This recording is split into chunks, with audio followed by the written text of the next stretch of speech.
မင်္ဂလာပါ channel လေးမှာပြန်လည်ကြိုဆိုလိုက်ပါတယ်။ထဲကျုံနေမြဲတဲ့မြည်သည့်လက်နက်ကင်အဖွဲ့ကိုမဆိုဖြတ်တန်းမှုမပြုလို့ GKB ကဆိုထားပါတယ်။ကရင်ပြည်နယ်မြဝတီမြို့နယ်တွေကထိန်းချုပ်နယ်မြေတွေဖြစ်တဲ့စုကလေးဝေါ်လီနဲ့ဖလူလေးဒေသတွေစီမြည်သည့်လက်နက်ကင်အဖွဲ့အစည်းကိုမဆိုဖြတ်တန်းသွားလာခွင့်မပြုဘူးလို့ဒီမိုကရေစီအကျိုးပြုကရင်တပ်မတော် GKB ကဒီကနေ့နိုဝင်ဘာ26ရက်နေ့ရက်စွဲနဲ့ကြော်ညာချက်ထုတ်လိုက်ပါတယ်။ DKB ဆိုတာကတနိုင်ငံလုံးအပြစ်ကရစဲရေးသဘောတူစာချုပ် NCA လက်မှတ်ရေးထိုးထားပြီးအာဏာသိမ်းစစ်တပ်ရဲ့ပူးပေါင်းဆောင်ရွက်နေတယ်လို့စစ်တပ်ရဲ့စီရဲလှရှားမှုမှာလည်းပူးပေါင်းဆောင်ရွက်နေသည့်လက်နက်ကင်အဖွဲ့တစ်ဖွဲ့ဖြစ်ပါတယ်။ DKB ကစစ်တပ်အာဏာသိမ်းပြီးနောက်ပိုင်းစစ်တပ်ကိုတိုက်ခတ်ခြင်းမရှိသလိုစစ်တပ်လုံးမဲ့ရွေးကောက်ပွဲကိုကာကွယ်မယ်လို့ကြေညာထားပါတယ်။အဲဒီဒေသတွေစီအရေးပေါ်သွားလာလို့တဲ့လက်နက်ကင်အဖွဲ့အစည်းတွေအနေနဲ့ကြိုတင်တတိပေးရမယ်လို့ DKB ကကြော်ညာချက်မှာထည့်သွင်းအသိပေးထားပါတယ်။အခုလိုကြော်ညာချက်ကနိုဝင်ဘာ21ရက်နေ့ကမြဝတီတောင်ဘက်ရှိ DKB ရဲ့ထိန်းချုပ်နယ်မြေဖြစ်တဲ့မင်းလက်ပံရွာကို KNU ကစီနေမီတပ်ဖွဲ့ဝင်တွေဖမ်းဆီးခံရတဲ့ဖြစ်စေအပြီးရပိုင်းအကြောင်းမှာ DKB ကထုတ်ပြန်လာတာလည်းဖြစ်ပါတယ်။ KNU ကတော့မင်းလက်ပံရွာမှာကြားပြန်လုပ်ငန်းဖွင့်ကိုရှာဖွေတွေ့ရှိခဲ့တယ်လို့ထုတ်ပြန်ထားပါတယ်။ဒါ့အပြင်မင်းလက်ပံဖလူးကိုနယ်မြေဆုံးမိုးဖို့အတွက်အင်အားသုံးထိုးစစ်ဆင်လာတဲ့စစ်ကောင်စီတပ်နဲ့ဖြစ်ပွားနေတဲ့ကြိုက်ပွဲမှာ DKB ပုံမှုကြီးနိုင်လွင်ဦးဆောင်တဲ့တပ်ဖွဲ့ကစစ်တပ်နဲ့ပူးပေါင်းပြီးတိုက်ခိုက်ခဲ့တယ်လို့ KNU ကဆိုထားပါတယ်။အဲဒီ DKB တပ်ဖွဲ့တွေတက်ဆွဲရနေရာကိုရှင်းလင်းရမှာ DKB တပ်ဖွဲ့ဝင်အနည်းဆုံး230ဦးလက်နက်ချပြီးသူတို့အခြေချစခန်းကိုသိမ်းနိုင်ရမှာစားဖြန်လုပ်ငန်းဝင်ကိုလည်းတွေ့ရှိခဲ့တယ်လို့ KNU ကကြေညာချက်ထုတ်ထားပါတယ်။အဲဒီဖြစ်စဉ်နောက်ပိုင်းမှာထဲကျုံနေမြဖြစ်တဲ့စုကလေးဝေါ်လီနဲ့ဖလူလေးဒေသတွေစီမြည်သည့်လက်နက်ကအဖွဲ့အစည်းမဆိုဖြတ်တန်းသွားလာခြင်းမပြုလို့ DKB ကကြေညာချက်ထုတ်ပြန်လာပါတယ်။ဒီထုတ်ပြန်ချက်ကကရင်အမျိုးသားအစည်းအရုံး KNU အဖွဲ့အစည်းတစ်ခုရဲ့အပေါ် UTP ထုတ်ပြန်တာလားဆိုတဲ့မေကုန်းအပေါ်ထိုင်းရိုက်သက်ဆိုင်ခြင်းမရှိကြောင်း DKB ရဲ့ပြောရေးဆိုခွင့်ရှိသူပုံမှုချုပ်စောစိန်ဝင်းကပြောပါတယ်။ယုံကြည်မှုတိဆောက်အားနည်းတယ်ဆိုတဲ့သဘောလားကျွန်တော်တို့တယောက်နဲ့တယောက်ယုံကြည်လို့အပြန်အလှန်တွာလာလွတ်လပ်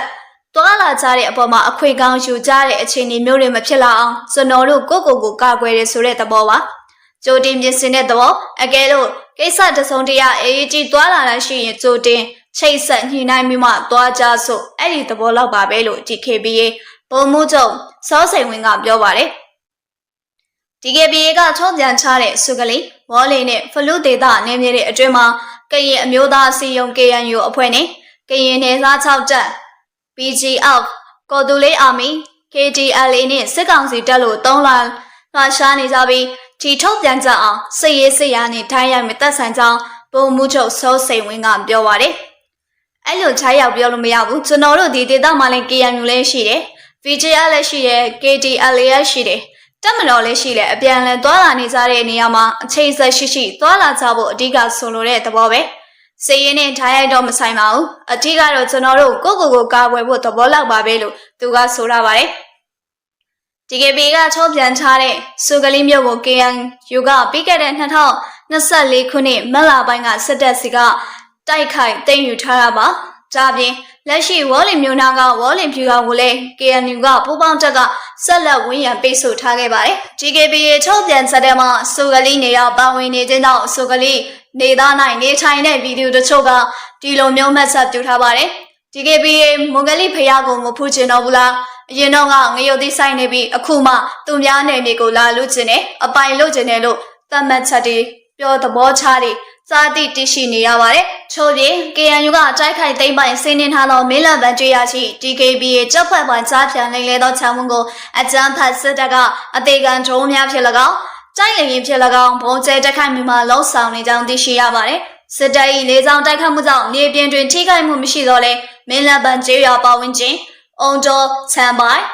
ပြောင်းဆိုင်ကင်းပိုင်းနဲ့တင်ဆိုင်နေရာဘက်သို့ကြောက်ရောက်ပွားပွဲခဲ့ကြောင်းသိရှိရပါတယ်။အရင်ရက်တရားလဲစစ်တပ်ကကာမီဂါစေဒရုန်းနဲ့ဘုံလာကျဲတယ်တရုတ်တွေထိခိုက်တာရှိတယ်ဒီဘက်ကဒရုန်းကနဲ့ပြန်ပစ်တော့ဒရုန်းတွေပြုတ်ကြတယ်ပောက်ကွဲတောင်မျိုးမရှိဘူးတရုတ်ဆိုင်မှာကကြားဖြတ်အလုပ်သမားတွေကိုစစ်နေနေလုံးမှဆိုတော့တတိထားနေရတယ်နေ့တိုင်းတုန်းကတော့ဂျက်ဖိုင်တာကလာကျဲတော့ရွာထဲက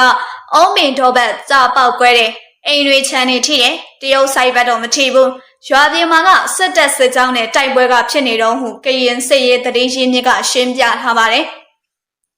လက်ရှိမင်းလက်ပံနဲ့အင်စင်းနိုင်ကျွေးရဘက်တွင် KNU ကတိုက်ခိုက်သိမ်းပိုင်စစ်ဆေးနေတဲ့ DKBA ပိုင်စားထံရုံအပြင်အခြားကြားဖြံငွေလိမ်လုပ်ငန်းခြံဝန်း10ခုထပ်မင်းစံရှိနေသေးကြောင်းရင်းနေရာများတွင် DKBA ကလုံခြုံရေးတင်းကျပ်က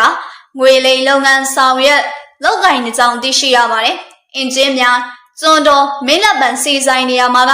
တရုတ်အလုပ်ရုံတွေကျန်နေတဲ့အကြီးနဲ့အသေးဆိုရင်ကြားဖြံ10ရုံလောက်ရှိနေသေးတယ်။မိဆက်တွေဖွင့်ပြီးအလုပ်လုပ်နေတုံးလို့ဆိုပါတယ်။အဲဒီနေရာတွေမှာ DKBA လည်းအဆောက်အချက်ခြားထားတယ်လို့ဆိုကြပါတယ်။ရွာအရှိဘက်မှာကစစ်တပ်နဲ့ကရင်အဖွဲ့ PDF အဖွဲ့တွေတိုက်ပွဲဖြစ်နေတယ်။လက်နက်ကြီးတွေလည်းပြစ်နေတယ်။ကန်နာပိုင်း